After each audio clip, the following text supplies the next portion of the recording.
പാറശാലയിൽ വീട് കുത്തിത്തുറന്ന് 20 ലക്ഷത്തോളം രൂപ വില വരുന്ന സ്വർണ്ണാഭരണങ്ങളും പണവും മോഷ്ടിച്ച പ്രതികൾക്കായി പോലീസ് അന്വേഷണം ഊർജിതം.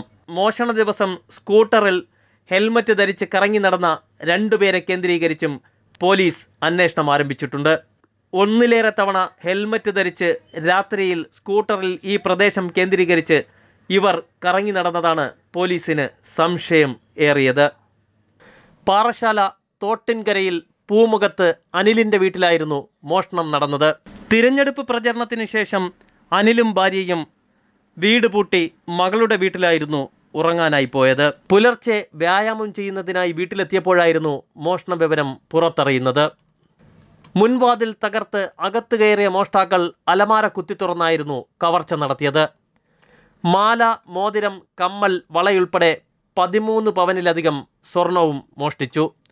അലമാരയിൽ സൂക്ഷിച്ചിരുന്ന 2,87,000 രൂപയും ഉപയോഗിക്കാത്ത വില കൂടിയ 2 മൊബൈൽ ഫോണുകളും 3 വാച്ചുകളും കൈക്കലാക്കിയായിരുന്നു കവർച്ച സംഘം കടന്നത്. ഞാൻ കേരള കോൺഗ്രസ് എമ്മിൻ്റെ സംസ്ഥാന ഭാരവാഹിയാണ്. അപ്പോൾ ഇവിടെ എൻ്റെ സ്ഥാനാർത്ഥിയാണ് മത്സരിക്കുന്നത് പര്യാവരൻ ഡിവിഷനിൽ. അപ്പോൾ ഇലക്ഷൻ്റെ പരിപൂർണ ചുമതല ഞാൻ ഏറ്റെടുത്തുകൊണ്ട് ഇന്നലെ വൈകുന്നേരം രാത്രി 9 മണി വരെ ഭവന സന്ദർശനം സ്ഥാനാർത്ഥി ഞാനും കൂടി നടത്തി. 10 മണിക്കോളം വീട്ടിൽ വന്നതിന് ശേഷം ഹീറ്ററിൽ ഒന്ന് കുളിച്ചിട്ട് 10:30 വരെ ഞാനിവിടെ സഹപ്രവർത്തകർ സംസാരിച്ചുകൊണ്ടിരുന്നിട്ട് 10:30 ശേഷം അപ്പുറത്തെ വീട്ടിൽ ചെന്ന് ഉറങ്ങാനായിട്ട് പോയി. ആ ഒരു 11 മണി കഴിഞ്ഞതിന് ശേഷമാണ് എൻ്റെ ഡ്രൈവറുടെ അച്ഛൻ വളരെ സീരിയസ് ആയി മെഡിക്കൽ കോളേജിൽ കൊണ്ടുപോയപ്പോൾ മെഡിക്കൽ കോളേജിലൊക്കെ ഞാൻ വിളിച്ച് എന്താണെന്ന് വിവരവും തിരക്കി. ഒരു 11:15 ശേഷമാണ് കിടന്നത്. അപ്പോൾ രാത്രി ഒരു 12 മണിക്കും പിന്നെ 4 മണിക്കും ഇടയ്ക്കാണ് ഈ മോഷണം നടന്നിട്ടുള്ളത്.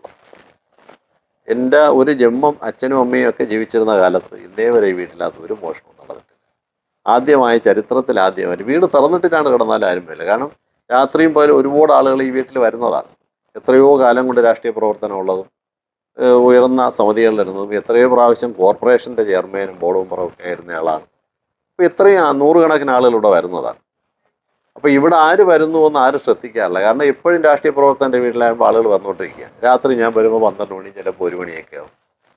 ഒരു ബൈക്കിൽ അവിടെ ഒരാൾ ഒറ്റയ്ക്ക് വന്നിട്ട് ഹെൽമെറ്റ് വെച്ചിട്ട് ഈ വീടിൻ്റെ അന്തരീക്ഷമൊക്കെ നോക്കി തിരിച്ചു പോയി. വീണ്ടും 2 പേരായിട്ട് വന്ന് മോഷണം നടത്തി തിരിച്ചു പോയെന്നാണ് അറിയാൻ കഴിഞ്ഞത്.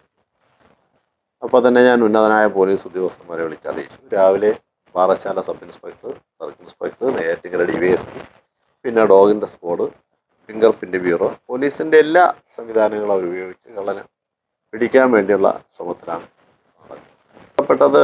പിന്നെ ലോക്കറിനകത്തിരുന്ന എൻ്റെ ഒരു മാല, ഞാനത് 10-15 വർഷം കൊണ്ട് കഴുത്തിലിരുന്ന ഒരു മാല, അത് 5 പവനോളം വരും. 2 മോതിരം കയ്യിലെടുത്ത, അത് വില കൂടിയ 2 മോതിരമാണ്. ഒരു നവരത്ന രോഗം, പിന്നെ നല്ലൊരു മോതിരം. മറ്റത് 2 എണ്ണവും ഏകദേശം 3 ലക്ഷം രൂപയുള്ള മോതിരത്തിൻ്റെ വില.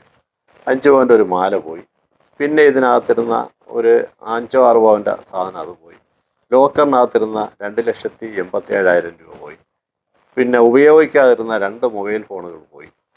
പിന്നെ 3 വാച്ചുകൾ, വിലപിടിപ്പുള്ള 3 വാച്ചുകൾ. ഒന്ന് ഞാൻ കൈ കെട്ടുന്നതാണ്, മറ്റ് 2 എണ്ണം സൂക്ഷിച്ചിരുന്ന വാച്ചുകൾ പോയി. പിന്നെ ഒരുപാട് സാധനം അവർ കിട്ടിയതെല്ലാം കൊണ്ടുപോയിട്ടുണ്ട്. ശരാശരി പറഞ്ഞ ഒരു 10-20 ലക്ഷം രൂപയ്ക്കകത്തുള്ള. വിരലടയാള വിദഗ്ധരും ഡോഗ് സ്ക്വാഡും ഉൾപ്പെടെ നെയ്യാറ്റിൻകര DYSPയുടെ നേതൃത്വത്തിൽ സംഘം സ്ഥലത്തെത്തി പരിശോധന നടത്തി. പ്രദേശത്തെയും സമീപ പ്രദേശത്തെയും CCTV ദൃശ്യങ്ങൾ കേന്ദ്രീകരിച്ചും പോലീസ് അന്വേഷണം നടത്തി വരുന്നുണ്ട്.